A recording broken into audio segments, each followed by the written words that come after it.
Hey y'all, Dennis here. Chrissy. Hey everybody. And Alex and Tammy are joining us from out of state, Muddy Water Search and Recovery. Hope you guys are doing well. We are. Hope you all been doing well. We've missed you all. It seems like it's been Yeah, forever it's been again. forever. It Yeah. has. Definitely has. First order of business, though. Happy birthday, Catfish. I'm around here. Yep. Happy birthday, sir. And don't let the years get you. You're still a young pup. 109 he's doing pretty good for me.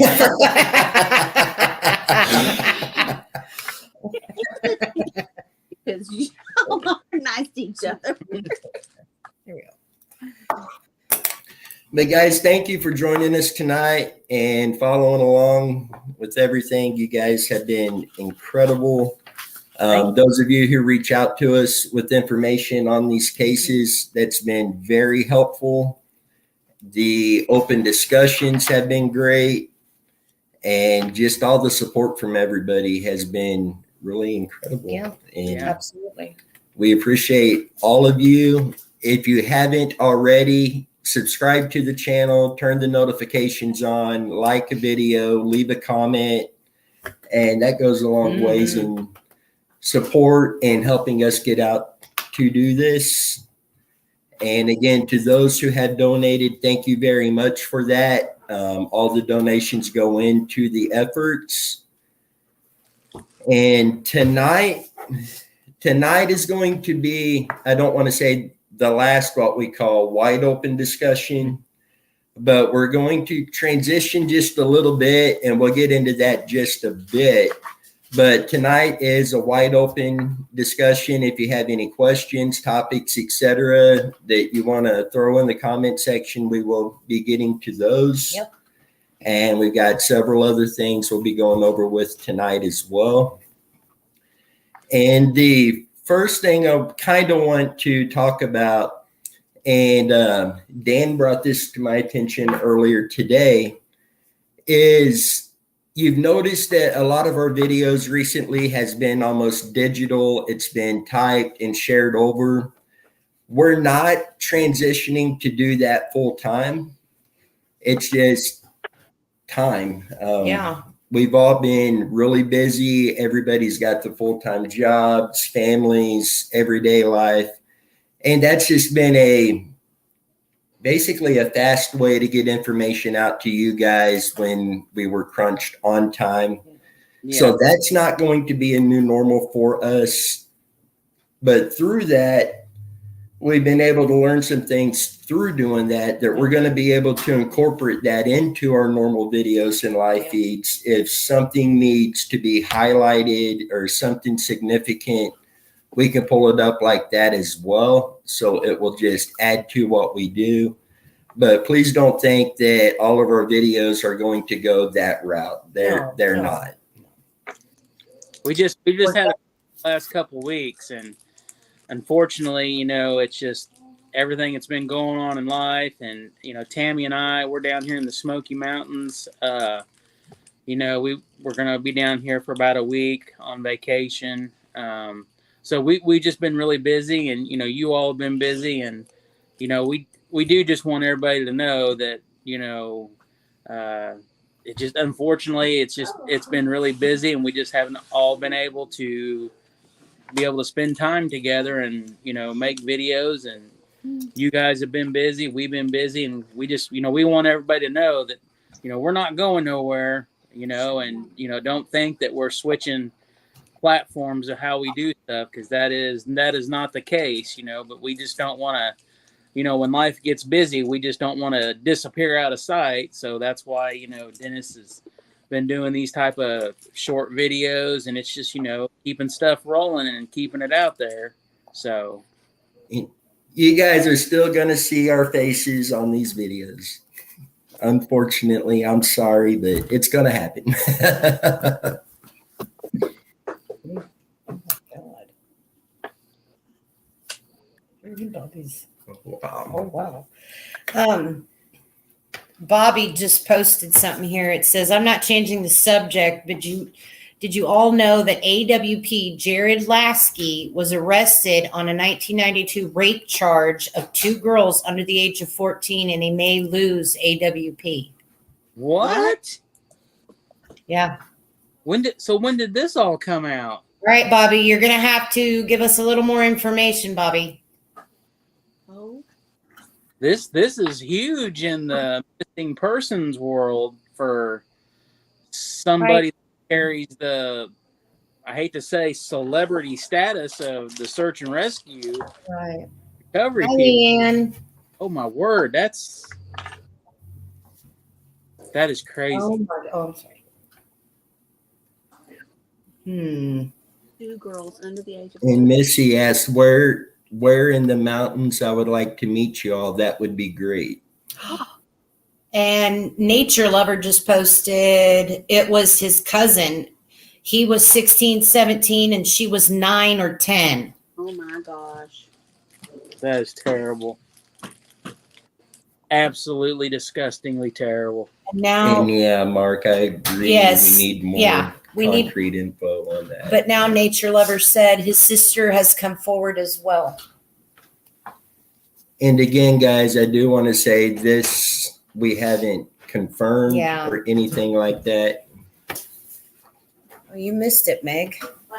Missy Spot said somewhere in the mountains. Are you from here? Jared was just arrested on a 92 rape charge. It wasn't just though. Not just. And right, Mark says just allegations, guys. Yeah. Right. So right now, in the Smoky Mountains part, we are in Sevierville. Sevierville area. This time we're not staying in a cabin. We actually have a brand new house we're staying in, and I know you can't see it, but believe it or not, mountains are right behind us in the dark, and we're on the deck of this house outside. Believe it or not, it's been hot here. You know, I was going to ask if it was warm because, I mean, it's chilly outside for us right now, and you're wearing what, a t-shirt? Yeah, t-shirt and shorts. 80s every day. It was 83 today, it said. Woo. Nice. So, yeah, and I thought, everybody says it's crazy down here that it's this warm right now. But there's going to be a cold snap Yeah. this weekend. I just looked at the weather both home. so we're headed out of here Wednesday, and then we'll be making it back. Okay. Dan said, I did notice that the Dr. Phil wasn't mentioned in the Summer Wells recap. And Dan, I didn't get that part in the recap. We will be doing a full video recap on Summer Wells, and we'll be adding all of that information into it as well. I'm not to change the subject back, but I'm completely mortified about this about Jared. I mean, I know Jared has had some rumors of doing some shady stuff in his past, and I'm not trying to, throw it down the road, but this is just absolutely terrible. Unbelievable, terrible. And maybe he knew this was coming, and that's why he's bringing these other people on to continue it while he deals with it, possibly. And Ponytail says, I don't believe the allegations. And yeah, right now it is allegations. If something happened, anything, the justice system will go through that. That is true. Nature Lover says they have him confessing in emails. What happened?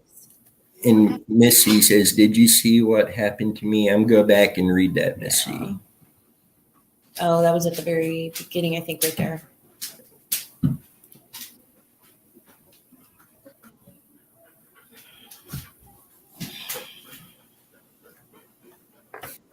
Well, Missy, I'm glad you got out of the bad situation and into what appears to be a good situation.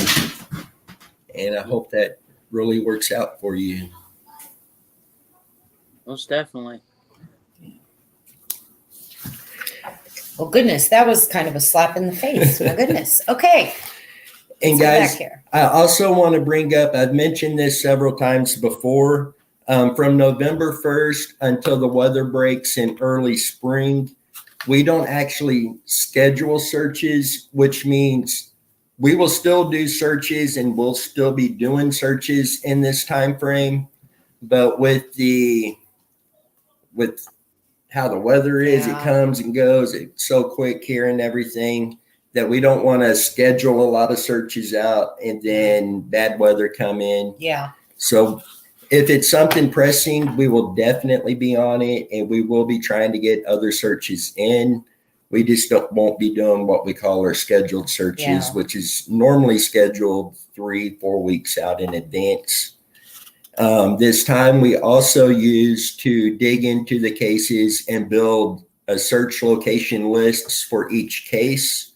So come spring, we have a ton of locations for us to get on to search. And again, a lot of those will get searched in this Yeah. time frame, but all weather dependent, Yeah. getting that time of year. And when I was younger, I loved this time of year. I don't much like it anymore. And Megan's We can going to pass- be joining yeah. us very soon. Yeah.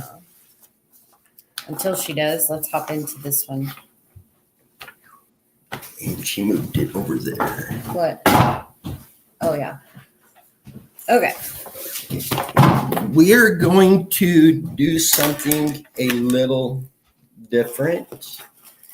And as you know, I've spoken how I had Muddy Waters Hunting and Fishing Adventures before Mhm. transitioning.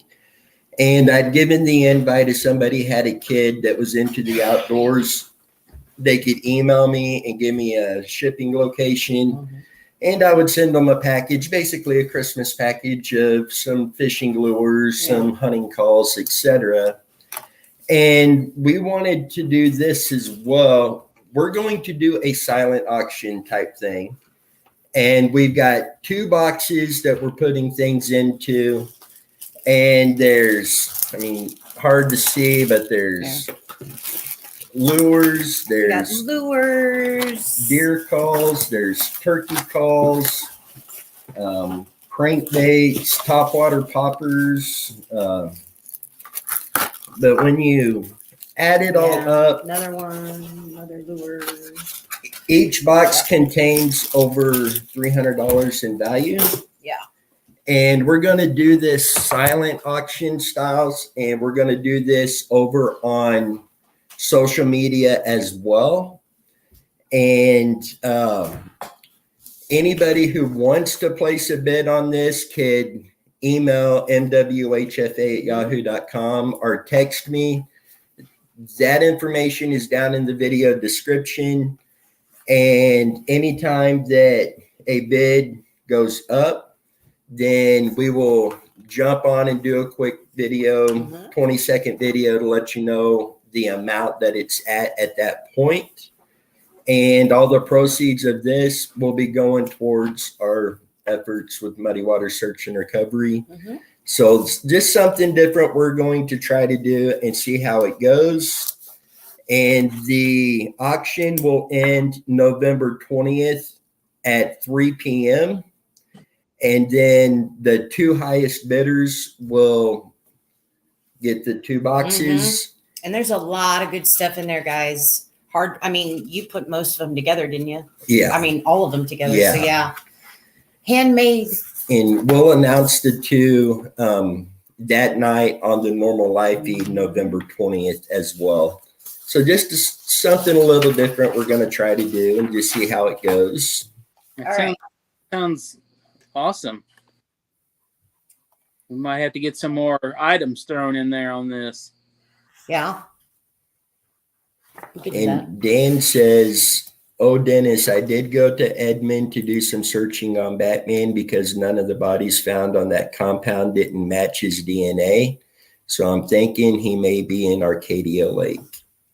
Now, Arcadia Lake is a location that was of high interest to me in that case. Okay. Who is Batman? That is Bruce. Oh, that would make sense. Bruce down in Oklahoma. And I want to say his middle name is Wayne. Oh my gosh. That explains it all. All right, Meg, you ready? Missy says, I still need my hat.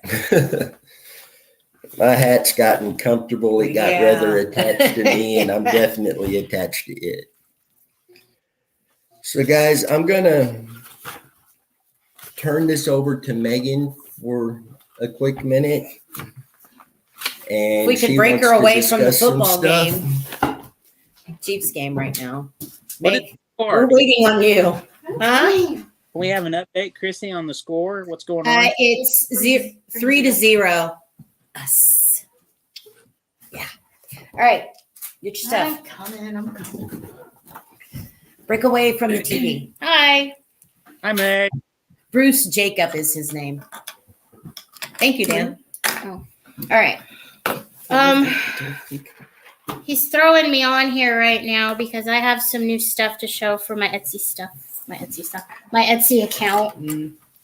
Let's It's see. You have a fall line. Yeah. You have an upcoming Christmas line. Black Friday sale. All that good yes, stuff. I'm still trying to figure out how to do the Black Friday sale. Hey, well, you'll get I'll there. get it. You'll I'll get figure there. it out. You'll get there. I've got new necklaces. Everything's got like fall colors to it.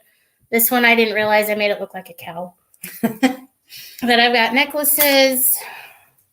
I've got new bracelets. This one's got a little, if I could get it to, Oh, cute. It's got a little it's got a little leaf charm on it. I've got my candy corn earring. Where am I going? Candy corn earrings. I don't know if you can see them. And I've got some new hoop earrings. They've just like I said, they've got fall colors. And these I really like. These are cute. They're my little leather cow-shaped earrings. What else you got? I've got this bracelet. Oh, she's got these. I guess it's little flowers, but the colors on them, guys, are awesome. And I'm just And then she's got some cute little cactuses. Now these are super cute. Whoops. Where am I going? I mean, she's got. I've just got some more like little Yeah. just fall colored stuff. Yeah. But yeah, that's what I've been working on. Yep. Here, let me show you Yeah. these candy corns, guys. These are so freaking cute. They're And I got glass candy corns. My candy corn bracelet. Yep. You can get the matching bracelet. Yeah, I've got all this. Well, no, I don't. I've only got a little bit of this on my shop. I still have to put it all on there, but it will be on there. I mean, look at these colors, guys, to these necklaces. These are really pretty. I don't know how well you can see them, but they're really pretty colors. Mm. So, And yeah, like Den says all the time, a portion of this, the proceeds to this stuff does go back into Muddy Waters. So I do share that way. but yeah, check it out, guys. She's got tons of new stuff. Yeah. So, I love that one. That's pretty. Yeah. Anyway, So you did say you're going to be doing the Black Friday special. Yeah, after I look up how to do it, I'm gonna have the Black Friday sale. Then are you going to have a Cyber Monday special? what?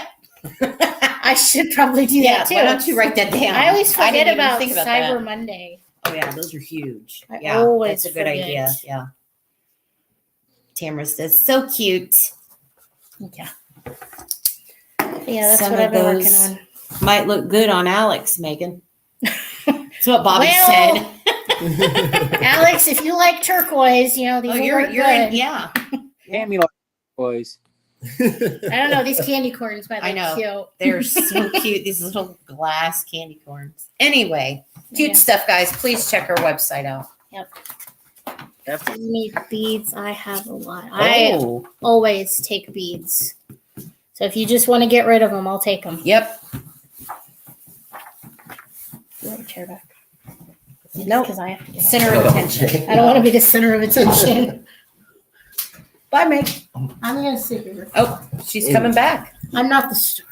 And she cracks me up when she says, that's what I've been doing is making this stuff, because she has been working hard behind the scenes Yeah. as well, digging into these cases and trying to help find answers. And Yeah. Here, let me read this and eggs. So you can, there you go. Okay. Put I want to jump into some that. Okay. in his beard. Yeah, there you go. Put some in his beard. There you go. Okay. Hey, just FYI, I'm kind of having to wing it here because I don't have a way to print off the itinerary schedule, and I can't look at it while I'm on my phone doing this. So just FYI, I can't keep up with what we had on our schedule list for this evening. That's okay. Dan says, have Dennis model the earrings. Hey, my ears were pierced 14 years ago, They're still pierced. and I haven't worn earrings in what, a couple of years? About a year. Anyway. And I don't know. He's I ain't I putting was them gonna in. thought you were really gonna put him in there. I think All right, they're guys. pretty with the cows. Oh, you didn't need we're the cows. He'd be so cute with the cow. I have to admit, I wouldn't wear them, but I do like the cows. Those are cool. Dan said pink is your color.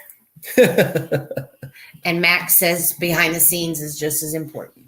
Yes. Right. Okay. I don't know if you guys remember, but have you mentioned this yet? Yeah, I done a video on this Okay. the other day. Season of Hope, guys. I love this idea that Denny has come up with. And the more we talk about it, the more I'm just like waiting for this to happen. It's called A Season of Hope. December 17th at 7:30 p.m., we will be streaming our first annual Christmas program. We've been asked by several of you if you could do a Christmas special program in honor of all the families who have a missing loved one. We absolutely do agree, all three of us, on this. We will be doing giveaways during the special, so set your calendars and don't forget to join us on December 17th for a Season of Hope Christmas special. Help us share with the families faith that answers are coming soon, hope in that they are not alone, and love that extends from our hearts to their families. So this is going to be super exciting to do. I am so looking forward to this. Because this started off, it was going to be basically Christmas carols, Yeah. and now there's some other things Yeah. getting added into this. Yeah. And it's going to be an honor to do. Dan says Jennifer did a balloon release. Oh, That is awesome. sweet. So definitely don't miss out on that. 7:30 there's- p.m. December 17th. Right. There's going to be a lot of stuff going on that day. So, And it's not just going to be us too. We Yeah. do have other people that's going to be Yeah. coming in. yeah. And again, through the grapevine, I'm hearing Old Saint Right. Nick may actually make an appearance. Right. So you never know. awesome. Yeah. Have you been good this year? Yes? No? Uh-huh. He's watching. I've been good for the most part. It's a thought that counts. Right? Yeah. And Dan says news stations are taking interest in Alex's case. It's about time. Right. My goodness. Something as cut and dry as that should have been Yes. all over the news. Gosh. Okay. And speaking of Tennessee, I recently gave an invite to the families in Tennessee, and a lot of these cases we're already working on, but I gave them an invite to join us on live feeds, and it appears that there are several families Mhm. that will be joining us live to discuss their cases. And to be fair to each one, and so they all have all the time that they need to share, we will do one case per live feed. Mhm. And we'll let you know when those are coming up so you all know ahead of time. But we're going to be releasing a video very soon that just kind of lays the foundation again for you on what's going on with these cases there and why they are where they're at. I mean, we normally don't openly accuse. We want to have hard evidence, factual evidence to prove what we're saying. And in the Tennessee case, there's going to be allegations coming out that there is actually proof to back them up. Yeah. And we will get into detail in that video and in the live feeds with the families, but it is just crazy what's going on with these cases. And as Dan says here, they still haven't released the cause of death on Joshua Bohannon's case. It come back, I believe they said it come back inconclusive, but that's not enough for a family that's grieving, you know. Yeah. And with the technology today, it's hard to think that so many things can come back inconclusive like that. Yeah. But we'll get that video released out to you guys soon, and we will keep you updated on when we will be doing these live feeds as well. Oh, get some rest, Missy. Oh, the flu. Ugh. Yeah, they're saying the flu started early this year, and it's bad. Hitting pretty hard. I had my flu shot because of work, because I work for the government, and my arm still hurts, and it's been, 3 days? 3-4 days now? Mm-hmm. So. And another case that we've been working on for a while, and Alex is starting to make some headway with, it seems, is Zeta Gordon's case. And Alex, would you want to share kind of what's been going on with that? So I had been discussing with Dennis, and we've been talking about Zeta Gordon's case. So Zeta is missing from Atchison, Kansas. And she went missing on October 5th or October 10th of 1992, I believe. So she was married to a gentleman named Wayne Gordon. He was a United States Senator, I think from the state of Kansas, I think. Oh, wow. So Zeta went missing. I think they had some type of argument or a fight. And Zeta ended up leaving. Well, later that night, they had found her car. I believe the keys were in it.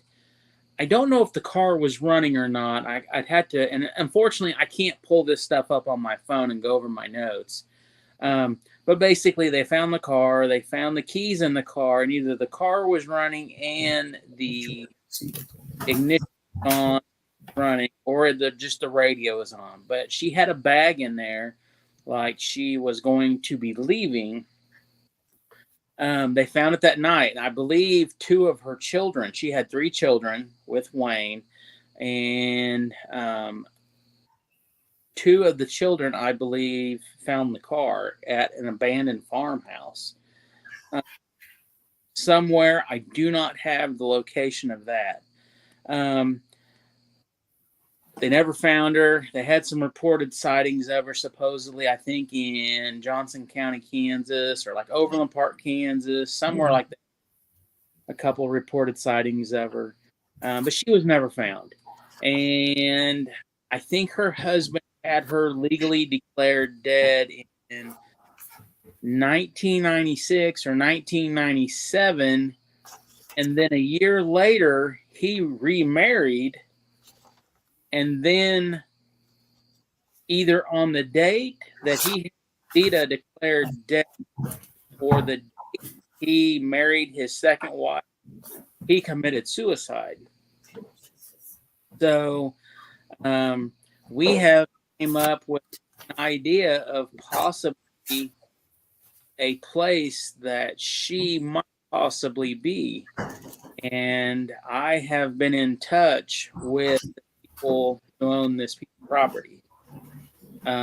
So I can tell you firsthand, it is quite a bit of work to get permission, because I can tell you firsthand, when I explained this story to these people, they had no idea what I was talking about. And then when I told them what had happened on this property, they did not know that something had happened there.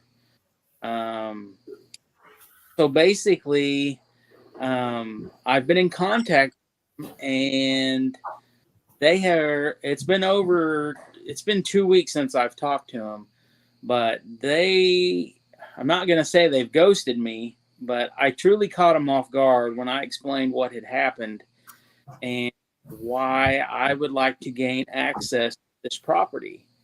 So at this point, I have not heard back from them.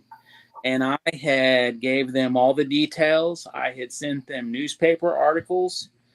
And there is a reason to be there on this property 100% because of something that else happened. 100%. So there's some really coincidences that have happened with this piece of property. When I get back home to Missouri later this week, I'm going to reach out to these people again and see. If they do not, then I'm going to move forward with trying to talk to the non-emergency department in Atchison, Kansas at the police station.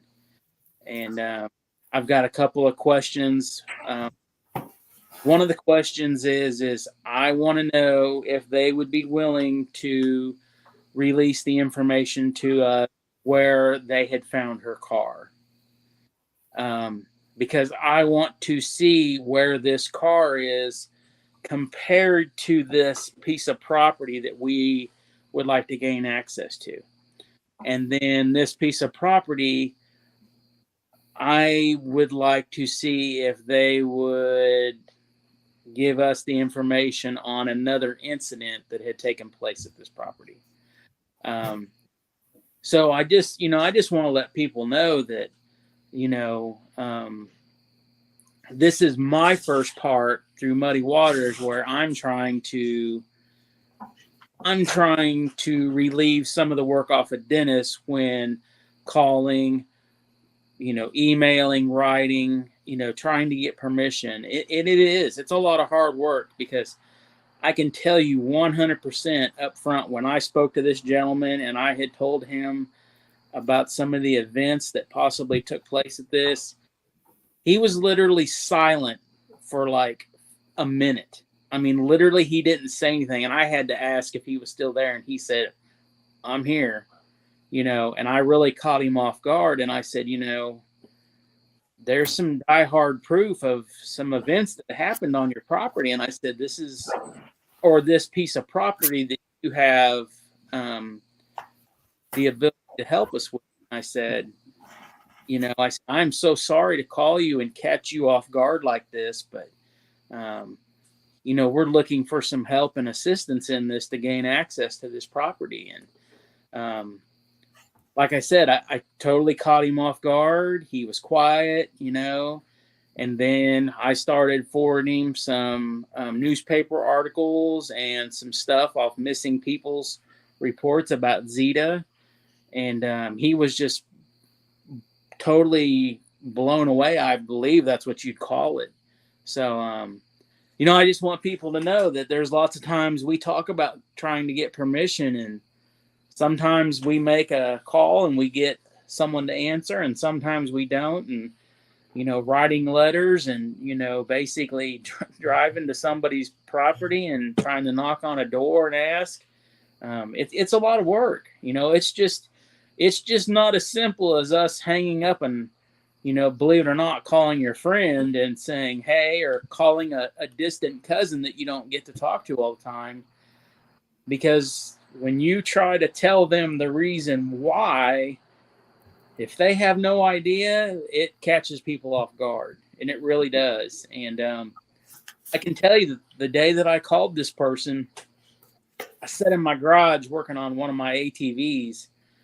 I sat in the garage for about 30 minutes, and I played in my head over and over how to tell this man this news and how to move forward with it. And it's just not as simple as picking up the phone and saying, hey, by the way, there might be somebody buried on your property. I'm just some Yahoo calling you. It doesn't go down like that. It's a lot of work. It's truly a mental process of how to deal with it. And it's going to be the same way when I try to call him back. And then when I move forward with the Atchison Police Department in Atchison, Kansas, and speak to the non-emergency people, that there's a phone number for non-emergencies. And then I've got to explain who I am and who I'm with and the reason I'm calling. And I'm asking for their help with a case that we are investigating. And if they would be able to provide some 2 key pieces of information that we would like to have to help us move forward. So hopefully in a week or so, we'll have with that, as Dan said up here, you may have trouble getting that kind of information because of the law in Kansas about public records. That law, I believe it's like 70 years or Yeah, so. like after 72 the case years is or closed. something. Yeah, it's ridiculous. I don't know what the point is. Well, and we had talked when we went to search for Billy and Mary Lou Black, Billy Bob and Mary Lou Black. When we went on their search, we had a little bit of communication, I believe, with the Atchison Police Department, and they seemed truly very nice. Very, and Dennis, I believe you're the one that talked with them. They at least seemed inviting to talk to, I guess. If that Right. And that seems to be the normal. Most law enforcement agencies are going to be willing to talk to you. Granted, what they can release or can't release probably won't change at all. Yes. But I know I've spoken with Leavenworth Sheriff's Department, somebody from there in regards to Randy's case, and very nice guy. He was doing follow-ups, and the Sheriff's Department was doing follow-ups in the area and had reached out with some questions, and just very nice. And that seems to be pretty standard with law enforcement. They're willing to talk to you because they want answers too. And Did you just hear that? what's that? You hear that noise behind me in the woods? I don't know what that was. Something's growling or hooping back behind me in the woods. Oh, wow. And Leanne says, I lived in Atchison from 6 to 16. I'm 52 now. Is the property owner in my age range? I might know them. Dan said, Bigfoot. There's Bigfoot stuff everywhere, right? Damn right, Bigfoot. So to Leanne's question, the actual property owner to this property is deceased. Oh. And I believe, which they didn't outright tell me, but the property has been willed to somebody else. So I was in contact with someone who's, this is investigative work. I was able to get a hold of somebody who had connections to the person who had access to this place. And so I made the right contacts. We was able to put 2 + 2 together and come up with 4, and it worked out. But as far as the property owner, the actual property owner is deceased. So. And with that property, if we could find out where her vehicle was actually found and where it is in regards to this property would be really huge. But this piece of property has been my number one area of interest since this case first come up. Yeah. Yes. And I believe we have enough information that tells us we need to be there. I mean, there's enough parts of the recipe to bake a cake, if you get what I'm saying. So if we can, I know that's a silly analogy, but if we can just, I would love to know where her car was found. I think if it's anywhere remotely close, because my thought is where her car was found and where this event possibly could have taken place, either somebody else had to be involved to take the car there, or the person we think that possibly had done this, they had already had to have done something and car there and dropped it off, either walked home, walked to this other location, or had somebody else help out. So, I mean, there's possible, there could be a possibility of two people involved in this. So, but our main focus is to try to help bring her home, and she's been gone, I think, 30 years, basically? Yeah. My senior year. So 1992 when I graduated. So, just 4 years short of Randy being gone. So definitely, hopefully, we can have an update here in a week or two about that case, because it's close to home to all of us. It's 30-40 minute drive basically to get there. So hopefully we get some positive news moving forward with being able to move there, because it's another case that hits home close. Yep. And we will definitely keep you guys updated in regards to that case and everything that's going on with that. Hopefully we get to go out there soon. And we have several other videos in the works as well, and we'll get those out to you guys as soon as we can. I mentioned that we gave the open invite to the Tennessee families to join us on a live feed. We also want to extend that invite out to all of you. If anybody would like to join us live and discuss any of these cases, email us at the mwsar22@yahoo.com. Let us know, and we'll discuss that and get that scheduled and get a time where you join us live on here with all of us and discuss what case you're wanting to discuss with us like that. Bobby, that has been a family saying on my grandpa's side for years. I've always heard that Pepsi will rust your pipes. No, water will rust your pipes. Never mind. Forget it. And Catfish, tonight it's Coke. I've got Pepsi, Bobby. I promise. And Dan, how long of a drive is it for me to come visit Dennis? I don't know how long that would be. It just depends. I mean, he's got Snapple. Have to look that up and find out, Dan. Because I'd love to meet Dan. Yeah. I'd love to meet all these Yeah, people. I'd love to meet everybody. Yeah. Give or take, maybe. And Megan, yeah, about 6-7 hours, depending on where you're coming from in Oklahoma. Yeah. Oklahoma? Catfish. I mean, 109 years old. Man. Oh, yeah. I had to go, what? Who? Doing recoveries. I mean, man. I'm not sure which fountain of youth he's drinking out of, but I definitely. All right. Oh, Bobby's drinking orange juice. If I can drive 6 hours to Texas, I can drive there. Yep. Come on. Hey, but that's different. He's going to Texas to see his girlfriend. Right. And guys, if you have a new case you'd like us to work on or information you'd want to share, please email that over to the MWSAR22 as well. That is in the video description, and that is the email address that the team has access to. So if you have anything, send it over there.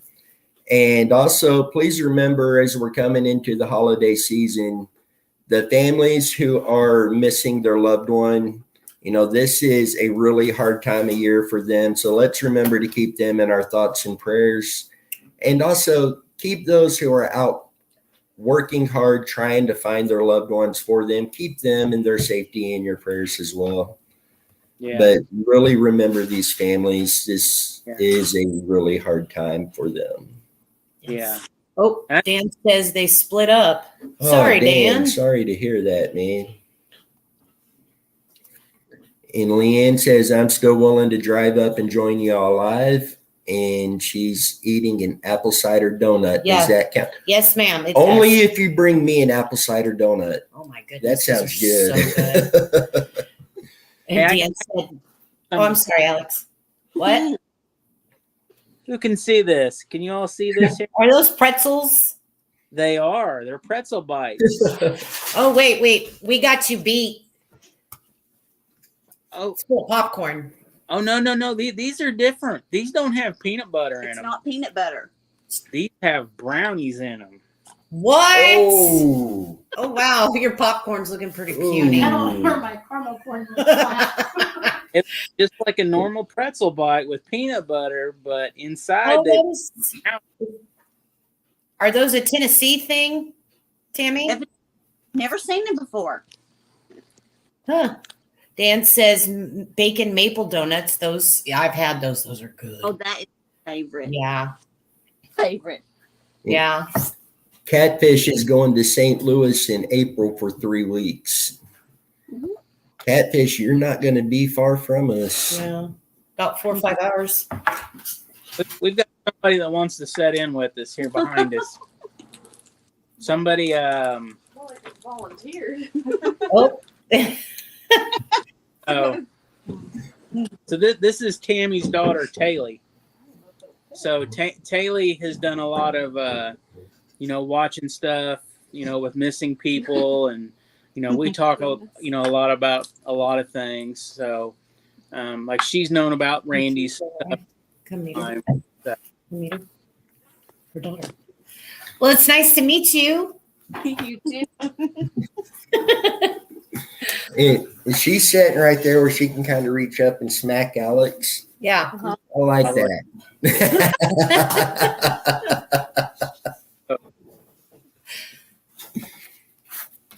Okay. Speak up and say something. So over the last couple weeks, there's been some things that have been said. And I'm sure it just happens in life. People say things about Muddy Waters, but I'm going to speak up and tell you all, I'm not Alex and Dennis talk nearly every single day. And sometimes these guys have set up till 4 o'clock in the morning trying to get their brains together to think about what could have possibly happened to whoever they might be talking about at the time. So I just want to speak up, and I want to say that if there's anyone out there who thinks that Muddy Waters has a different agenda other than the fact of truly helping people, you are dead wrong. Because these guys and girls have put a lot of time, a lot of effort, a lot of their heart and soul into things that they didn't have to do this. They truly didn't. Dennis didn't have to speak up and start Muddy Waters. I mean, that's stuff that takes time, takes effort. It takes a heart. It takes a passion for something. And I want to say thank you, Dennis, because you did step up and you did say, hey, I think this is something that I need to do. And so if there's anybody out there that truly thinks that Muddy Waters is deceptive or anything negative on those comments, they're wrong, because they truly are out there to really truly bring someone home. And it doesn't matter. They want to help the one that went missing. Yes, we want to help the family, but if the family doesn't want our help, then we have to gear towards just our efforts, and our heart is for that one person. So anyway, I just want to say that because, I know things will be said and people put their 2 thoughts into what they think about people. I just want to speak up and say that Muddy Waters truly has a heart and a soul for finding missing people. So that's all. Well, thank you, Tammy. That was amazing. Thank you. And Dan says, I've never heard anyone say anything along that. Dan, a lot of this, it wasn't public, but there was stuff, quite a bit of stuff coming in It has to be. to us, and it was It's disheartening. shocking. Yeah. And everybody does this different ways. A prime example is Jared and AWP. They are full-blown cinematic style, the whole thing. And, I hear, and that's great. It's great how certain people do it and certain people don't, but oh man, That's What? coyotes. coyotes are right behind us. Oh. Yeah, because Jared and how they do theirs in the editing, the videos are beautiful. Oh gosh, yes. You're not going to find anybody read Sonar better than Jared. Oh, God, He no. is top Yeah. tier as far as it He goes. could do it with his pretty much just, yeah. God. And then you look at some of the other teams, and some of them even work with Jared now and then, but they do it a little bit different than Jared. We're a little bit different than them. Yeah. And we're all different. We all have different mindsets, ways of thinking. That's what makes us all human. Yeah. And we just use what we have to the best of our abilities and what works for us.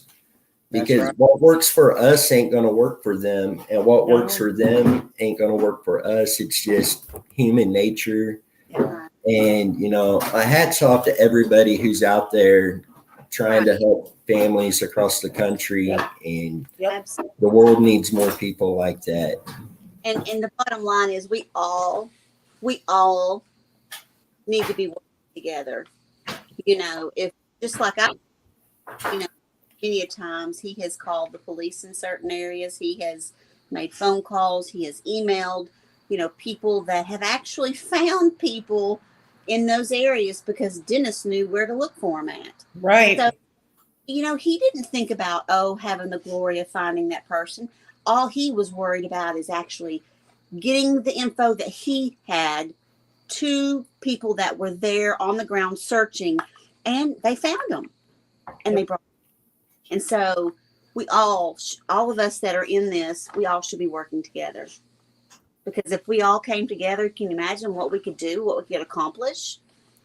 Yeah. So, And it's a lot of, going over documents. And I kind of think that's where we probably shine, is we do put a lot of effort into factual information and looking at what can be factual, what can be true versus something that's a rumor or an accusation or just straight up BS lies, because we all know when it comes down to it, there's only one truth and everything else was just a lie, and, Randy's case is one of the main ones that there's so many theories of what happened. It's just not two things that possibly happened. It's 100, and it's easily like that. I guarantee you, that at least once a week we find a handful of things that we've never heard of before. Last week we heard of, I think, what was it, 3 different names that we had never ever heard of before around Randy's case that have just popped up in documents. Yeah. Of course, then we start down that path of, well, who is this? What was the timeline that this person was involved in relation to Randy, and what was said, or like that. So it's a lot of work, and it's just not. it is a lot of work. It is. I honestly, I would think it's 100-fold, the investigative side to going out and looking.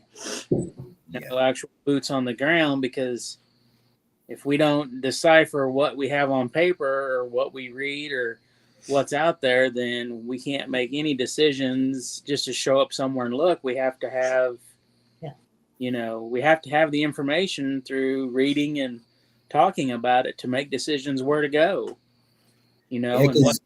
and you touched on this just a bit ago that about when you talked to this property owner in Zeta's case and just the shock and how long it's been since we've heard back. That is pretty normal. Yeah. I've knocked on doors and talked to people. We've called people. We've mailed letters, and you would think people want their property searched, but I see where they question, what are you doing? What's your intent on my property? You know, they own that property. Right. That's their place. And you do get the ones that, yeah, absolutely. Please come in, check this, make sure it's clear. You get the ones that will say, yeah, we'd like you to come in and check it, make sure it's clear, but we don't want you going public with our property or sharing that because they still want their privacy, but they want the peace of mind.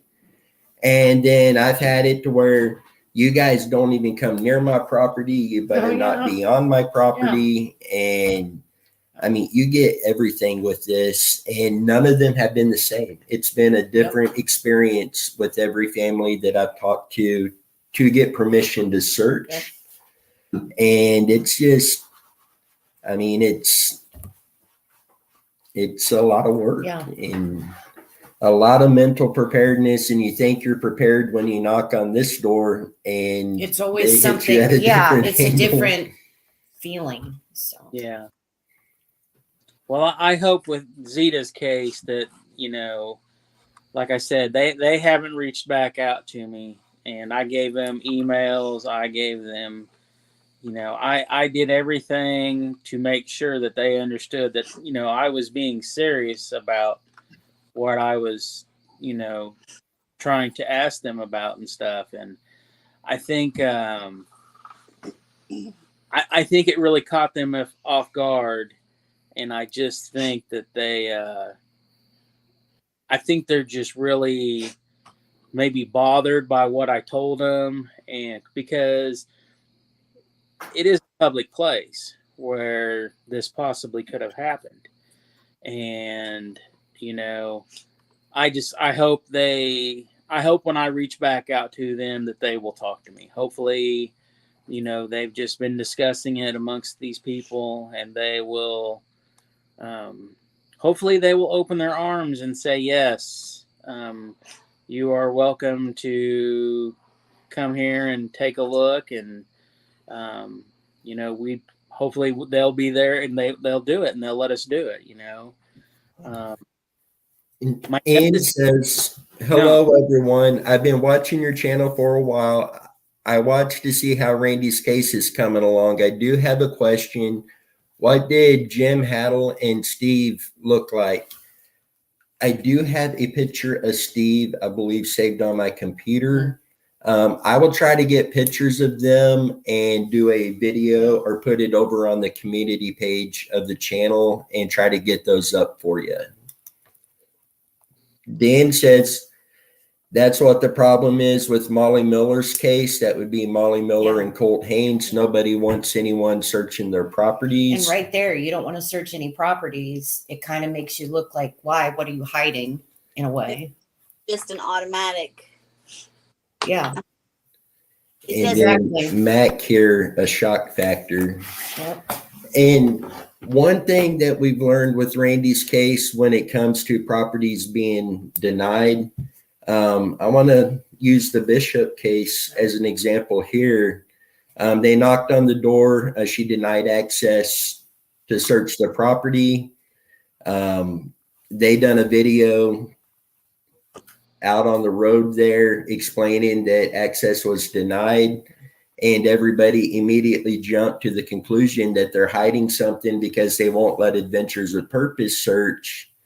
And in reality, it turned out to be that it was a lady home by herself. She wasn't comfortable having strange men on the property like that without her husband there. But that got drugged so far off into left field with that to date, that property hasn't been searched. Right. So it's people sometimes have legitimate reasons like that.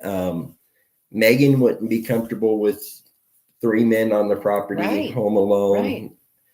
So I could understand that. And I don't like to be quick to judgment that they're covering something or hiding something because they don't want you there. But there's also situations to where, like, this was on Randy's case. There was Stranger Creek, a section that we felt needed searched. I reached out to 3 property owners. One of them never got in contact with. They wouldn't respond back. The second one said, yes, please search our part of it. We want to know for sure that that's clear. If we can help you, let us know. We'll do whatever we can. Yeah. The third one, their response was almost hateful and don't you ever come on my property. And we had never been on the property. No. We were trying to get permission to come on. And it's so weird, the different extremes. And I could understand not wanting a stranger on your property for any reason, but just the attitude that comes with that sometimes. Dan says people have been run off at gunpoint in Molly's case. That's also sounding familiar in Christopher Lupin's case up in Nebraska. Yep. A team that I have been in contact with that's actually a cadaver dog and search dog organization were run off multiple times from what we also consider our number one area of interest in the case. And it's just amazing how far people go to keep you away. Right. And the people running them off don't even own the property Yeah. in that particular case. And Catfish says it's not that people don't want property searched, it's the fact that they don't want to get involved. And that is very true as well. And Dan says, I'm just wondering because Steve says he didn't go to the party. And when Randy dropped him off, he offered Randy some beer and Randy said no thanks. But when Randy showed up to the party, someone at the party saw Randy walk up to the fire with 2 people and Randy had 2 beers. Yeah, I will try to get those pictures and get those put up for you.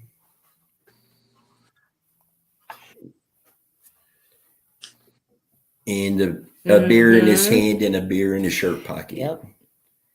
And Catfish says, with the Mississippi River being at its lowest in years, that all the smaller rivers and creeks could probably be searched better now. And I've seen that they have made some recoveries on the Mississippi River. Yeah. And similar with Lake Mead, as it comes down, it's going to uncover more. And I do look for more recoveries to take place on the Mississippi River. I got an alert the other day about Lake Mead. Really? They found more bodies. Oh, goodness. Oh, yeah. Megan just saying she got the alert the other day. They found more bodies in Lake Mead. They found a 6th body last week sometime. Oh, goodness. Man. So you can definitely see just even down here around the Smoky Oh, yeah. that the water's really low everywhere in all different places. Dayton. You come say hi.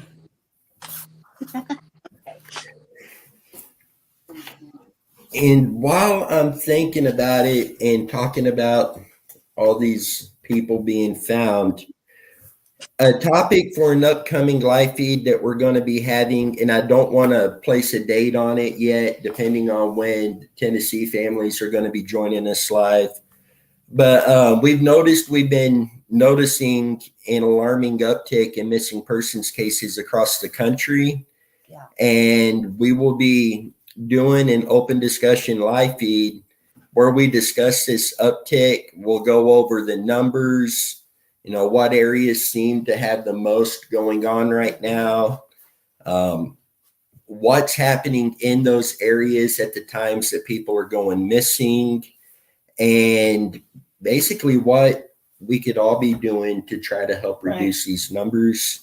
So this live feed will be coming up soon, and I wanted to go ahead and get that out for you guys so you could be thinking about that as well, and maybe looking into it as well. And I'll be discussing this on that particular live feed.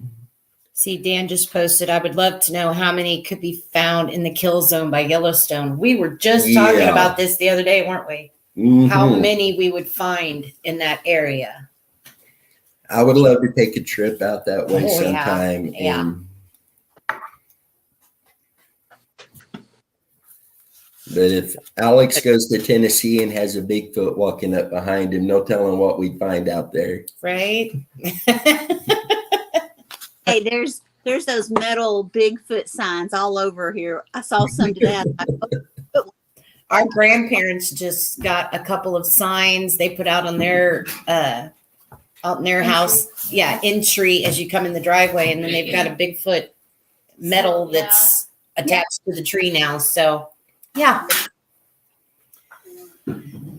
Yeah, they're pretty neat. And guys, all of the links to everything that we've shared tonight, emails, all of that stuff, all of that is down in the video description if anybody needs that. The phone number that is with the silent auction contact information, that is my personal cell phone number. If you have information on cases, we do try to get that all sent to the MWSAR22 email address, as everybody has access to that. But if need be, you could get me on my cell phone number as well. Yeah.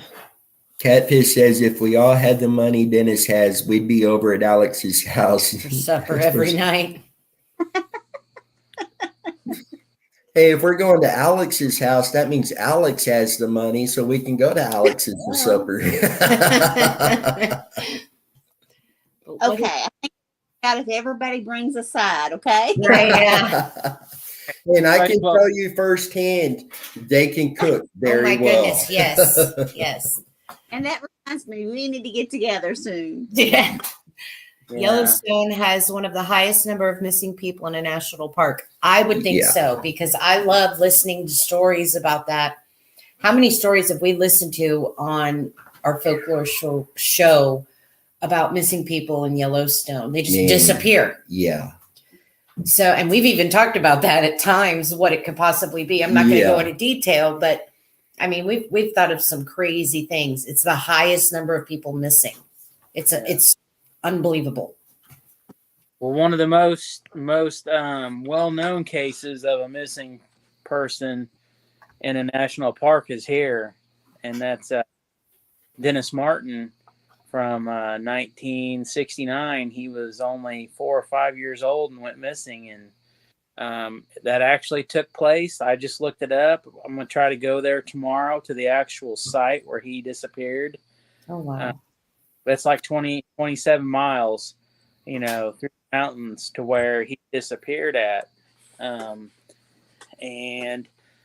believe it or not, the story and the rumors is that he was carried off by a Bigfoot, a Sasquatch creature. That's actually what we discussed. We thought that if there is a Bigfoot, if it happens to be down in Yellowstone, that could be, a good, that's why people are disappearing. Honestly, I know that probably sounds weird to a lot of you, but not to me. And I don't think to you either, right? No. We both agree on this. And in this case, there was another family that was on a trail walking, and they reported seeing what appeared to be a tall, hairy man carrying a small child over his shoulder. And he later that day reported it to the authorities, and then that's when they were already searching for the missing Dennis Martin, and then they, put everything together, and it came back to, that this is what he had possibly had seen. I'm trying to read something. Sorry, Taylor had come back. I was trying to get her in the picture with all of us. So, And Tamara, missing 411, they're incredible. Yeah. A lot of information there. But I truly believe that there's obviously more than one Bigfoot, and I mean, they're taking people left and right. Honestly, that's my way of thinking. So, but if I'm able, we make it there. I will try to, record where we're at, and it's called Spence Field, Mm-hmm. and it's south of Cades Cove. In the Smoky Mountains is where this site took, where this situation happened with Dennis Martin. So hopefully I can get up there and we can shoot some video for it, and we can do a show, on his case one night, just because was actually able to make it there to the actual spot. So, seeing Dan says the Michael Vaughn case puzzled me. Dan, that one is very puzzling. This little boy just seemingly vanished into thin air. The last updates from law enforcement, they have still not been able to rule anybody or anything out. And there's still no answers in his case. And 5 years old, he went missing. I believe it wasn't long after Summer Wells went missing that Michael went missing. I don't have the date up here with me, but very, very sad case. Yeah. hey, Tammy wanted to show you all this.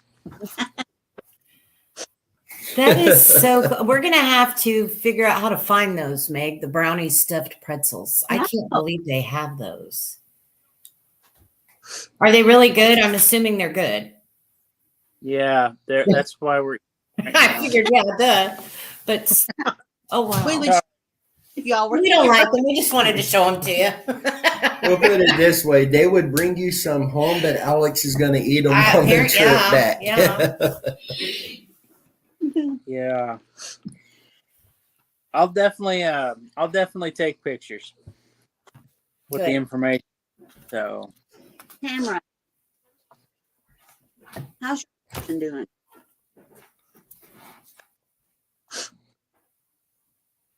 And Tamara saying 411, missing 411. They did do some on Dennis's case.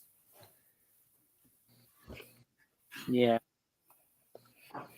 And I've read some of their stuff, and it's very interesting. I haven't read on this particular case, but Well, it's something we discussed too.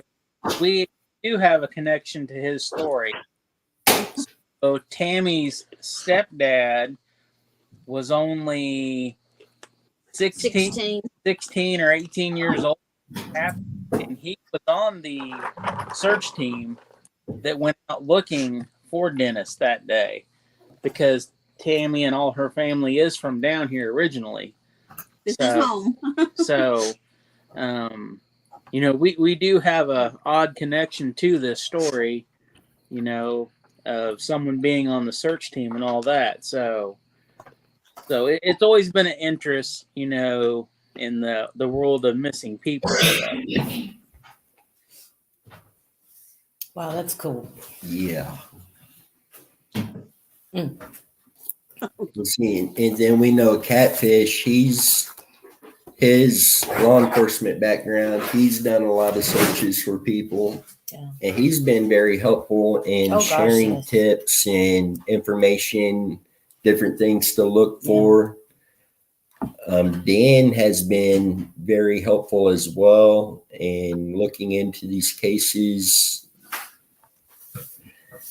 And this is, again, why I like the open discussion, especially when we have a topic we're covering, we're digging deep into.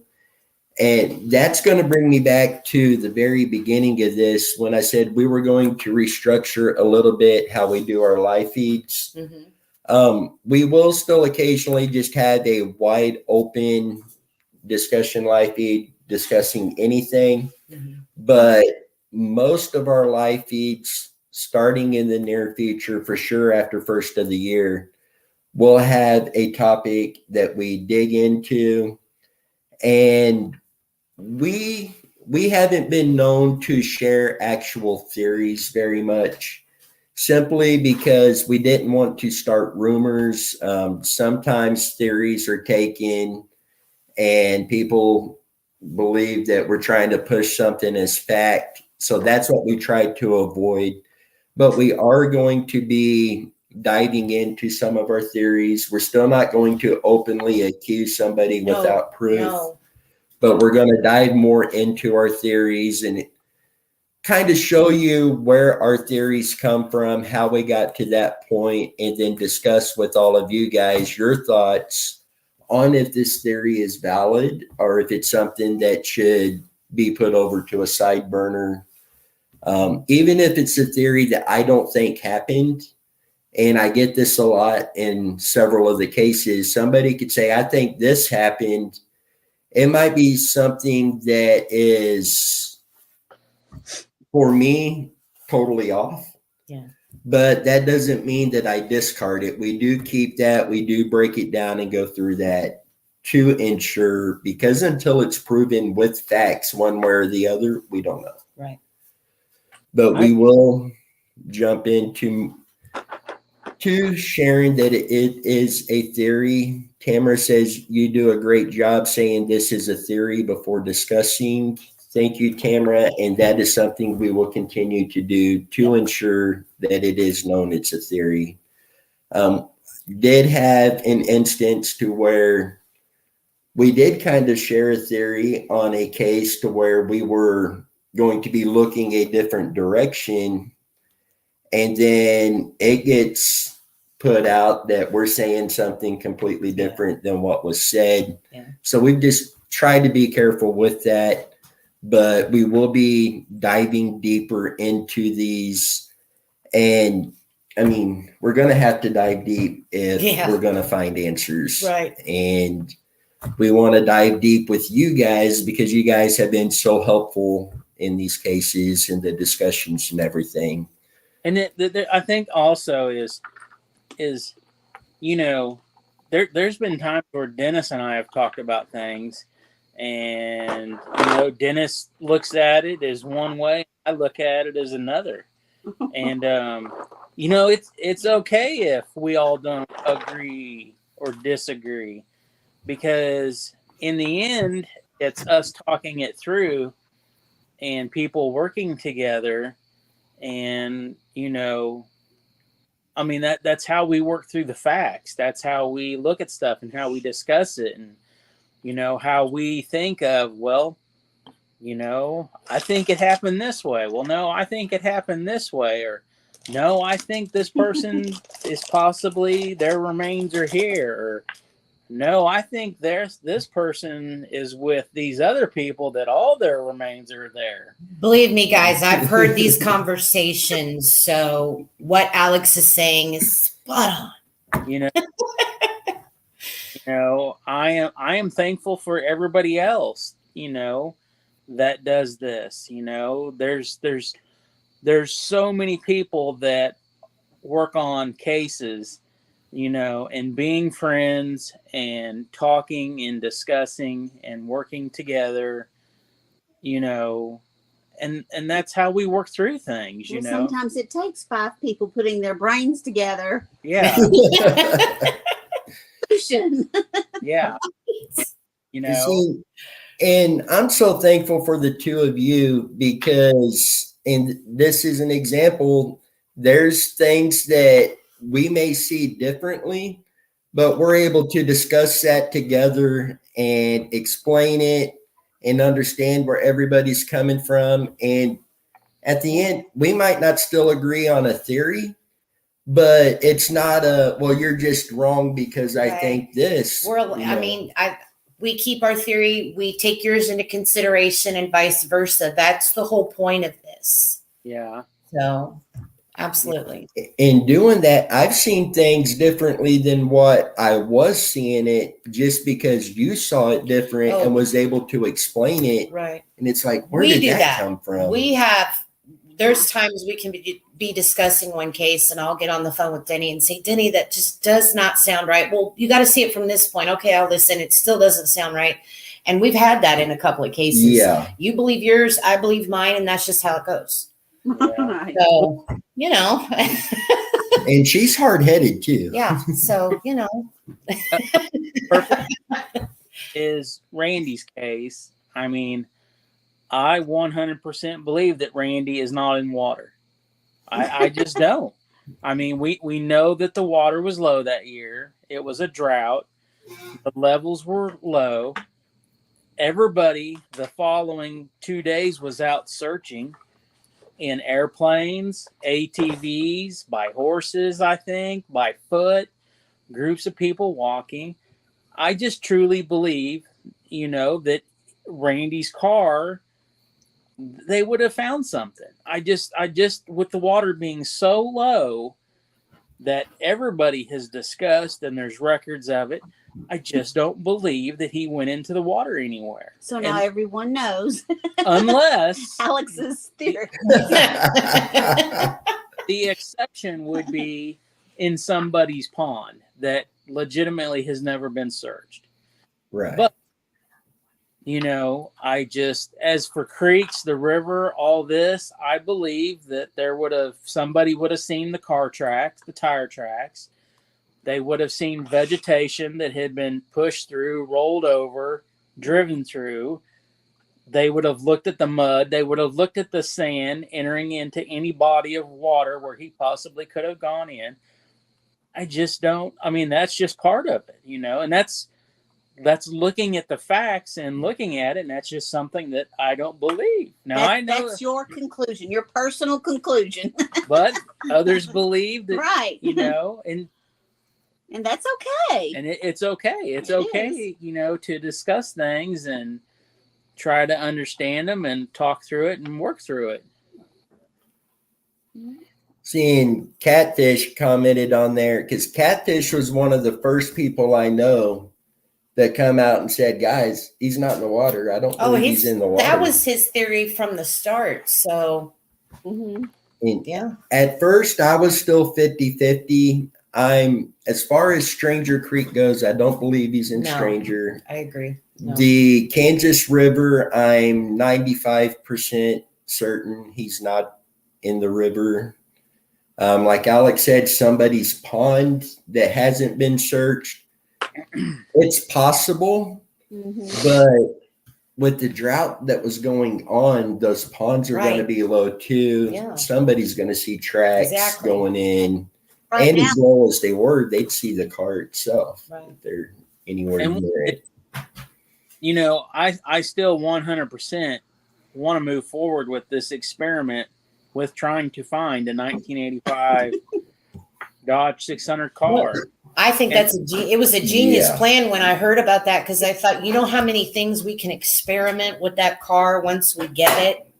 I mean, it come in. I mean, why didn't we think of this a long time ago?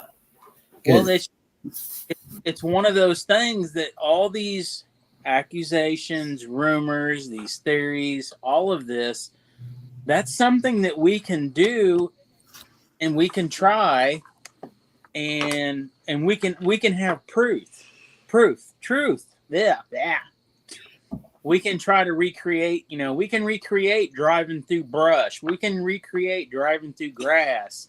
We can recreate driving into water in a pond or, into a creek if we have. I mean, there's so many ways that we can try to recreate this stuff, to visually document it and to show people and say, I just don't think this happened like this. I believe if all these people were out here searching, they would have seen grass that had been driven through. And I'm talking about doing it at the same time of the year. I'm not talking about doing it right now.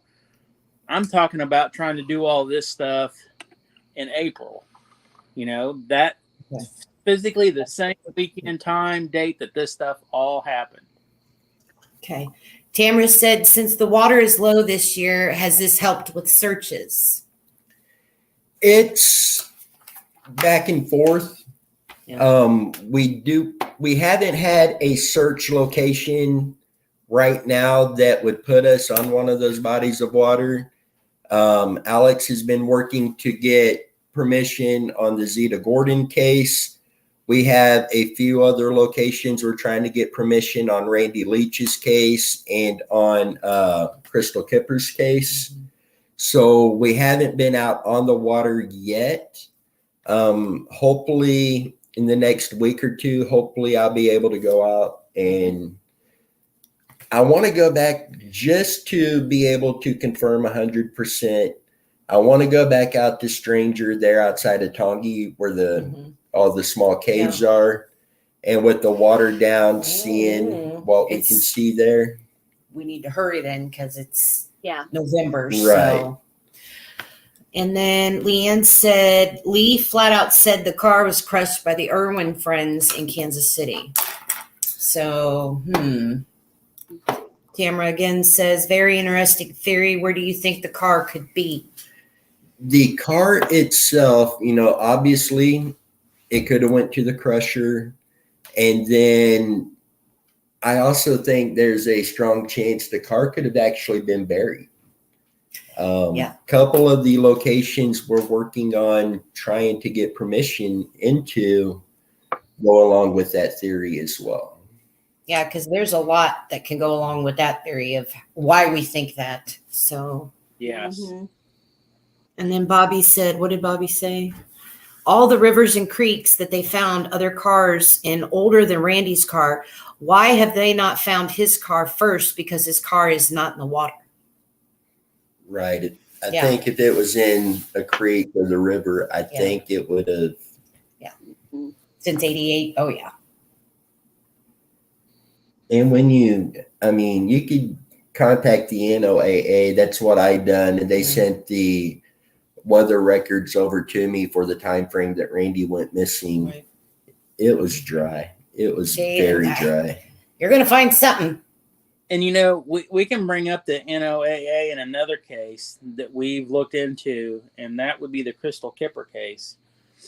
Because at the time frame that she went missing, we've looked into the records to see how cold it was that time of the year to possibly see if he was able to dig in the ground due to the temperatures and the frost line and how cold it had been during that month. And we believe that it was too cold for him to dig. And literally, we searched the day that she went missing. We went back 2 weeks. And I think, if I remember right, Dennis, wasn't it in the 50s? Yes. Of the time? And we come to the conclusion that, yes, if the guy who supposedly had done this to her and where she could possibly be, that yes, the ground was not frozen, and if we didn't have the NOAA to go back and research the temps in that county where supposedly this took place, it would be a guessing game to whether or not, somebody at that time of the year could be out there trying to dig to bury somebody's remains. But we did our research.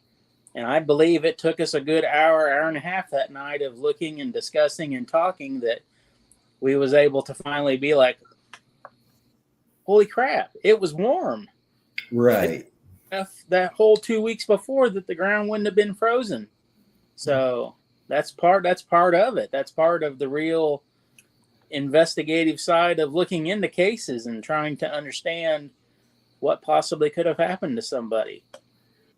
Seeing with that location on Crystal, there is a fairly large piece of land, like an arm that goes down through there that I feel needs to be searched, but it's multiple owners. So it would be starting down here, getting that permission. If that's clear, get permission for the next and move our way down.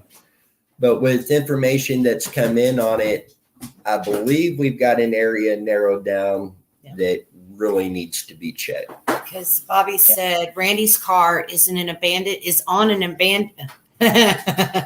abandoned property somewhere in a barn that has already fallen down or about to fall down. And he said not possible to crush a car back then without a car title. They had to document all the cars junked back then. Well, That's that's a big issue. That's definitely the case today, but back then, I don't think so much. But right now, if it's a 2002 or 3 and older, you do not in the state of Missouri have to have a title, because we have taken some loads of scrap in trucks that we have parted out and used for parts that we did not have the titles on, and we basically took them to the scrapper and there was no issues. So, possibly at one time it could have been an issue, because we got 1988, the car was only 3 years old. Why would somebody be taking a perfectly good 3-year-old car to the scrapper unless someone had connections, someone did it at night?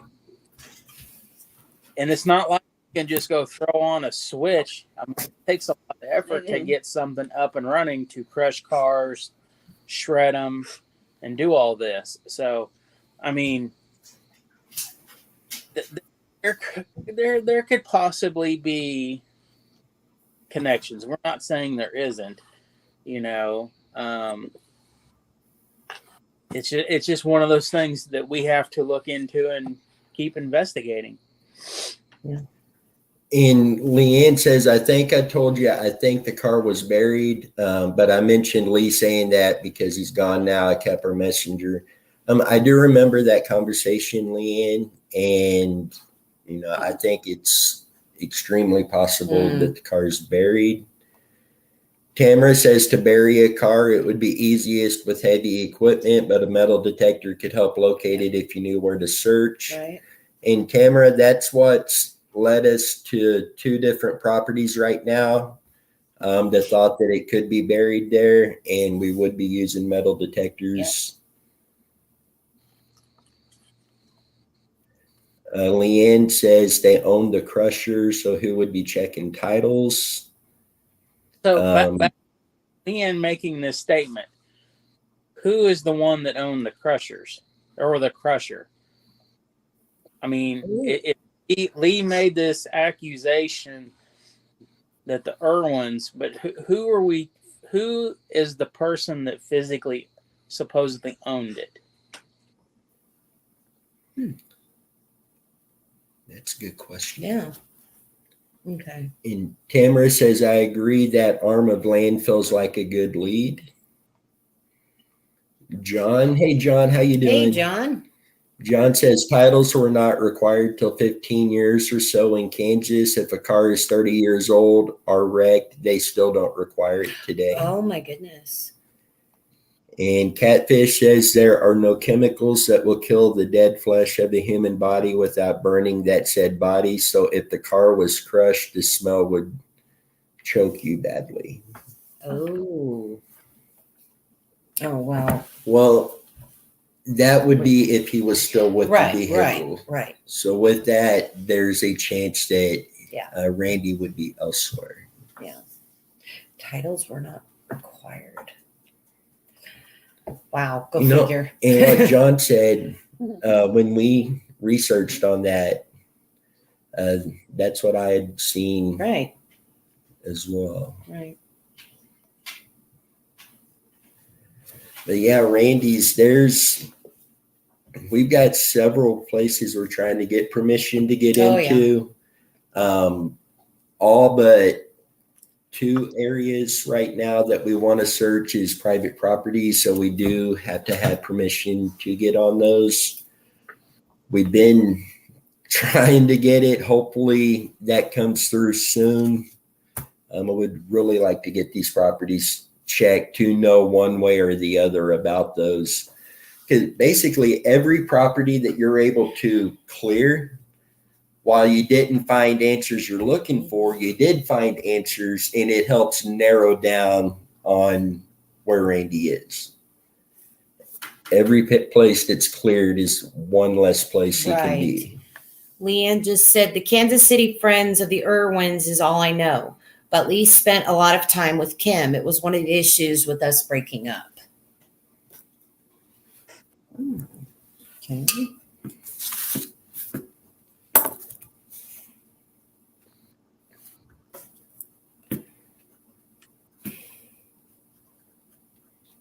Kansas City Friends. Come across anything with that?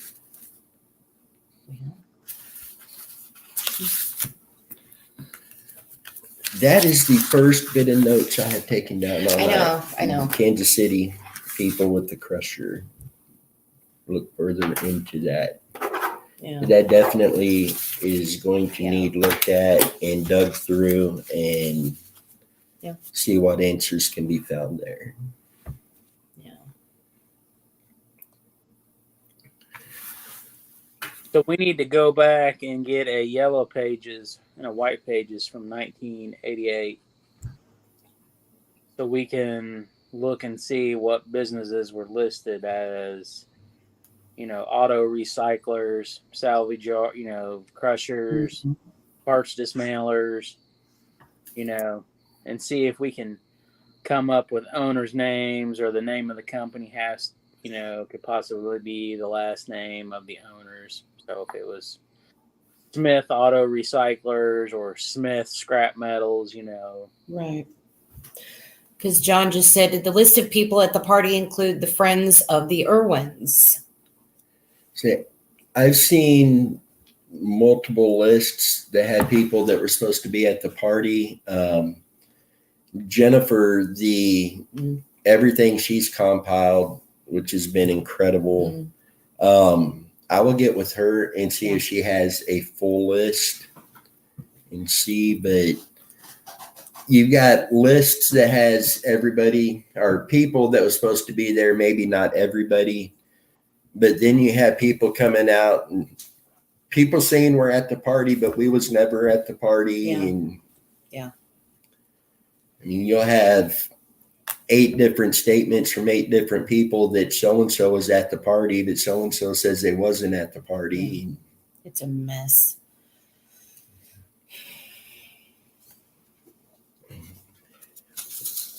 But guys, don't forget, if any of you ever want to join us on a live feed, pop up on the screen with us and discuss one of the cases, please reach out to us. Let us know. We'd be more than happy to bring you on with us.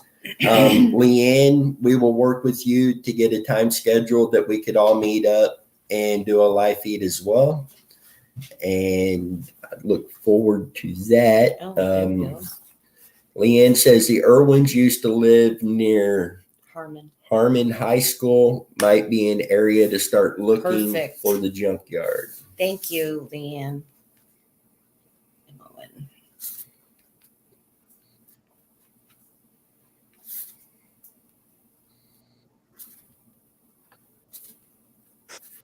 Nice.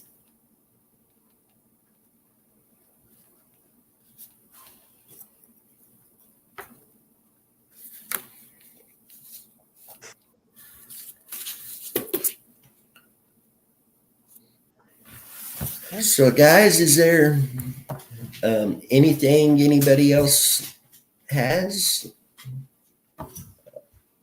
Alex, is there anything else you wanted to jump into on? I just want to thank everybody for, stuff people have been sending in. And, actually, there is something I want to discuss. So this morning, after we'd ate breakfast, I hopped on Facebook, and because I like to look on Facebook Marketplace and see what's in the area that I'm at. And as I was scrolling through, I went back to regular Facebook, and I saw that there was something that a friend of ours had posted about a young man that was missing, and it was posted in the Weston Swap and Shop So I automatically thought that it was somebody from Weston, Missouri, a young man who was attending Weston. What school is Weston's high school again? West Platte High School in Weston, Missouri. And I messaged this person's mother, according to the person that posted it, and reached out to him and said, if you have not found your child, please reach out to us and we can, try to get the word out through all of our social media outlets. And I said, we are based out of Leavenworth, Kansas. And they didn't read it. And I, of course, sent it to Dennis. And I told Dennis, hey, I said, this is going on. It's in Weston. And Dennis made a video. And then he posted it. So we were all eating breakfast and got through. And, we were getting ready to leave for the day. And I decided to Google this person's name. Or not Google, I'm sorry. I searched it on Facebook. And I found the same missing person, the same child, and I found it 100 times on swapping shops all across the United States. And it was different people's names that were saying it was their child. So I finally came across one, and it said, 100% this is a scam. Do not try to message them to help them because it's a way for them to get into your Facebook via your thing. So I was like, oh crap. and I, did what I did to take care of it. And I let, so, I know, since I've been involved with this, I probably have 50 different missing people's pages. And, the majority of that I do digital billboard advertising for missing people. I pay for it out of my pocket. And I've done it 6 or 7 times now for Randy on I-70 by the Legends area, because that is the closest digital billboard to the Linwood area or the Baser, Tonganoxie, DeSoto corridor along I-70. It's the closest one, but I still do it, and I've done it all across the United States for all different missing people's cases that we have worked on. But I just, it's hard when you see these missing cases and you look at people that are missing, and, I immediately took it that it was real, that this person's missing their child. And the first thing that caught me off guard is I went to the Missouri Highway Patrol to read the information on this child, and there was nothing there. And if this person was truly missing, the parent would have made a missing child report, a missing persons report, and the Missouri Highway Patrol would have had it listed, and they didn't. So that was the first red flag. So, people who do look at stuff, always try to do your homework, always investigate, because I posted it because somebody else, a friend of ours, had posted it, and then a couple other people had shared what I had shared, and it started a chain reaction of a scam. And, we know scammers will do whatever they can, and it's sad that they use the missing person as a tactic to scam somebody, because that's what we're into, helping people find their missing loved ones, So, just take a little bit of heart, because I was on the move to do a digital billboard when I got home for this child. And what kind of fool would I have been if I wouldn't have done the research and really tried to find, what the true story was. And That is ridiculous. Yeah. Oh my goodness. And we did take the Wow. video down once we realized what was going on. We did go ahead and take the video off of YouTube as well.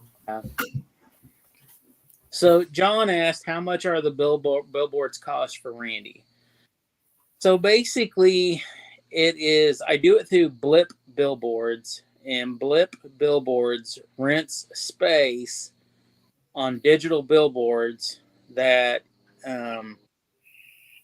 basically they buy time, and then you pay, they make money off you buying time.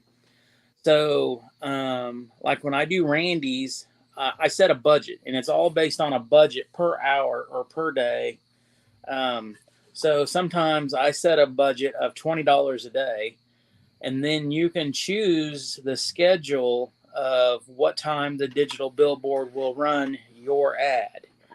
And, it can be driving hours, like, the morning driving, breakfast time, the lunchtime, dinner time. You can do all day. You can do off-peak time. The blips stay on for 8 seconds. So it'll flash, it stays up for 8 seconds, and then it flips to another digital, ad. So I set different budgets. Sometimes, I've had where they'll flip 1,000 times a day, and it depends. If it's at the peak hour of the day, it might cost 2 cents, per blip. Off peak, it might be, like 1 cent to run, in the off peak hours.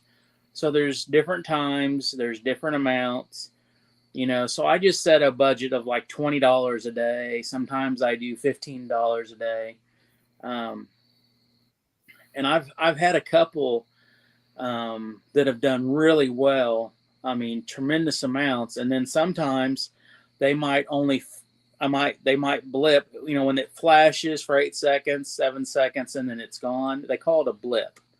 So I've had it to where it's only done it like 50 times in 1 week because so many people were advertising that it's just how it is.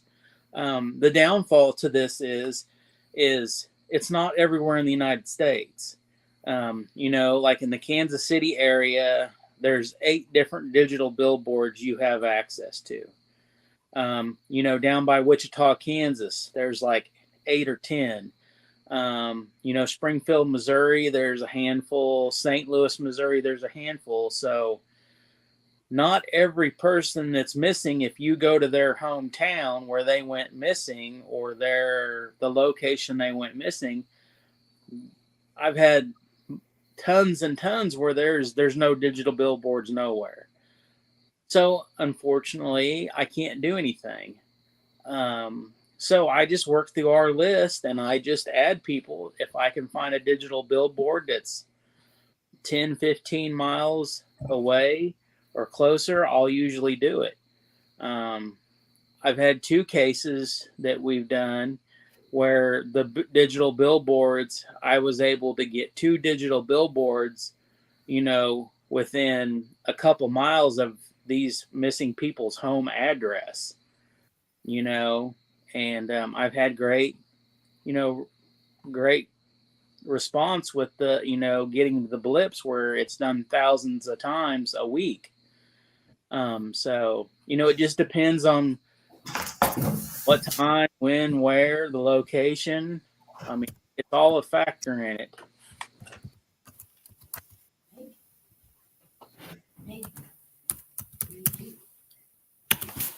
Bobby's going to bed. And I just put the link to Blip Billboards up in the comment section.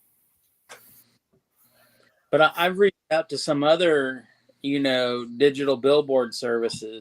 And, I had another one pop up that was for the digital billboards that are on the moving van that ties all over in big cities. The first one I went to, they wanted $15,000 up front. And I was just like, dude, what? So of course, I bypassed them and I wrote them an email and said, how can the average person, even the average person that's running a small business, even afford to advertise with you prices and rates? So the Blip Billboard company is really, and when you do it, it's called a campaign. So I you know. make a campaign, and that's how you do it. So it's really affordable. John, Oh my God, John. thank you, John. John just donated $400. Wow. When that comes in, if it's okay with you, John, we're going to get that over to Alex to help cover the costs of these billboards. Oh my goodness. That's amazing. Thank you so much. Oh my goodness, John. Thank you so much. That is awesome. Oh my gosh. So much. That means a lot. That truly does. That is And awesome. we will get that. Thank you. We'll get that Oh, over to my Alex goodness. as soon as that gets into us, and that will go towards what you're doing with the billboards. Oh my goodness. That is I've talked to Dennis about getting the railroad to put these people on their rail cars. They do that still? I've been in contact with some of them. So far, it hasn't gone very well. They weren't interested in doing that anymore, but we're going to continue reaching out to others and seeing what we can do with that as well. Hopefully we can find some that will do that. Katie just became a new member. Yay! Thank you, Katie. Thank you. Katie, Oh, when my did, goodness. When did Katie come on? I missed She her right coming there. on. She Oh, came there on she about is. 9:15 there. Oh my goodness. I still can't get over it. I wasn't Oh. trying to ignore you, Katie. I No. promise. Katie Oh. says, Alex, you are long-winded. Smiley face. Sorry. Mark. And Mark just donated $99.99 as Oh well. my God. And again, Mark, if you're okay with this, we will get that over to Alex as well on these billboards. Mark and John, thank you so much. Oh my goodness. Thank you. That's awesome. That is so awesome. Oh my goodness. You guys are just incredible. You bring me to tears here. See, and every family member that I've talked to that has a missing person, that is one of the things I have stressed with them not being alone is so many people out here who Yes. are involved in trying to find them and helping out. And it's just the whole search and recovery community is just amazing. Yeah, I can't believe this. She just got back, so let's I'll let you All right, ready? You ready, Tammy? John donated $400. Mark donated $100, and Katie became a member. Yay. So, oh my goodness, all of you are amazing. Woo. And I got the thumbs up from Mark Yeah. as well. So those donations, Yes. when they come into us, we're going to get them over to you guys to go towards the digital billboards and everything that's happening on that end. So as soon as we're able Yes. to get that, we're getting that straight to you guys. That's awesome. Thank you so much. Thank you for that. I will tell you that Dennis is not one to ask for money. You know, and he really is not. And so he just believes that when the time is right, it'll be there. And, you know, he's just a good guy that, you know, you really are, Dennis. I really, really think Y'all gonna embarrass me. You're going to now. make him blush. But seriously, these things that I'm saying, I want everyone else to hear too, because, you know, these are things that Dennis doesn't talk about. He just doesn't. He's not one that wants to get on here and ask for money or, you know, he just doesn't. So, Yeah. but we do have still some gifts that have been donated. We haven't forgot about those. And, you know, getting closer, we all discussed this, getting closer to Christmas, we would like to, you know, bless a couple of you all with some gifts, and I think we're going to be putting together something where, we'll be giving those away. So We still have a brand new TV in the We do. box that we Yeah. Right. for John did say we all appreciate your time in the searches, and Randy needs attention to get a lead. Yes. Absolutely. And Alex, when he's done these billboards, he'll screenshot when the blips and stuff on them and Yeah. send those over. It is Yeah. amazing how many times these things Yeah. blip and how many times these billboards are seen. Right. yeah. sometimes really it just is. take that one flip to Yeah. make a difference. So You want to read it? Go ahead. And Mark says, Leanne, I'm sorry if I misspelled your name, but any more as far as official word on Lee Ayers' case? Is this case closed? I still haven't heard an official cause of death yet, Yeah. so maybe Leanne has heard something. Good to see and hear from everyone. Let's keep digging. I think we are close. Have a great week. Again, Katie, thank you for becoming a member. We love you, sister. We did. I'm still in shock here. Whew. And Leanne said, I stepped back from it. I'm still trying to process it. I understand. And Katie, we will always keep digging. Yeah. Come too far to stop. Yeah. Don't want to stop. Right. Randy and these other missing people, they all deserve to be found. Every one Yeah. of them deserve to be Right. found. Right. And we'll continue doing everything that we can to help bring them home. Yeah. And we appreciate each and every one of you guys more than you'll ever know. Really do. So, guys, with that, I think we will call it a night. Thank you for joining us on here tonight. Again, anybody that wants to join us on a live feed, let me know. We will get that scheduled and bring you on. Again, Mark, John, everybody, thank you from the bottom of our hearts. We love you guys, and we couldn't do this without you. I'll take my hat off for you guys. Alex and Tammy as well. We couldn't do any of this without you guys. Aw. You Yeah, all you guys have been incredible. there. Did y'all hear that? It was What? He thinks Bigfoot's out there. Well, if he is, you need to call us, Kay. Okay, we will. And Leanne says, I'm so angry at him. I have no doubt he killed his son and then himself. He talked about murder suicide before. I had that message conversation too. Man. Heartbreaking stuff. It surely is. And thoughts and prayers out to the rest of that family as well, because any kind of death is devastating, but something along those lines I couldn't imagine. Right. But guys, I appreciate you guys joining us tonight. Again, Mark, John, we love you guys to death. Thank you very much for that.